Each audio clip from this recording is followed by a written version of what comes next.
Hi everybody, Jeremy here from Video Studio, and today I'm going to show you a quick functionality inside of Davinci Resolve that will help you edit video faster. So if you're ready, let's check it out. Alright, so in Davinci Resolve right now we're on the edit page, and I would like to share with you a quick functionality that I don't see people using that often, and I'm not exactly sure if everybody knows that it's actually existing. So in case you didn't know, if you try to drag a clip onto your viewer, you have this tab here popping up, giving you a couple of options that you can choose from. And you can select each of these options by just hovering right over them. As you can see, we have insert, overwrite, replace, fit to fill, place on top, append at the end, and ripple overwrite. For most of them, you can use some shortcut or set up your own shortcut inside of Davinci Resolve. I made another video about that, but that's another quick way where you could simply replace a clip, for example.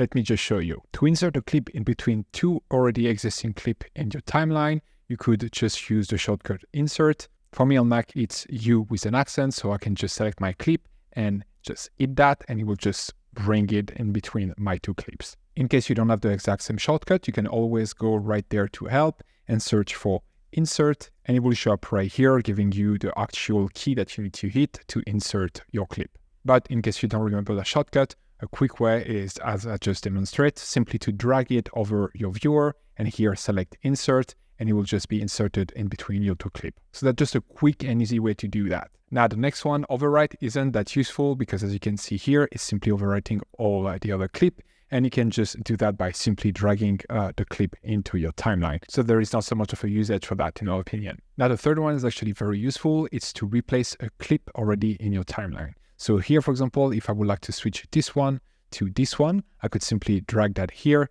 and then here select replace, and it will just not trim anything, simply replacing that clip.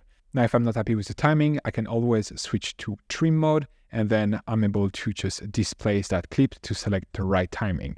As you can see on the left, it's the beginning of the clip, and on the right, it's the end of the clip. So right now I'm going to select only when it's lit up, like so, and now I'm happy with that replacement. The shortcut for that will be the letter X. So here you could just select your clip and then hit X on your keyboard, and it will just replace the clip from the playhead. So make sure you're starting at the beginning of your clip. Otherwise, if I go right here in the middle and I just hit X on this one, as you can see, it will just replace it, but only from the playhead, keeping the past clip before. So probably you don't want that. So that's just something to take into account.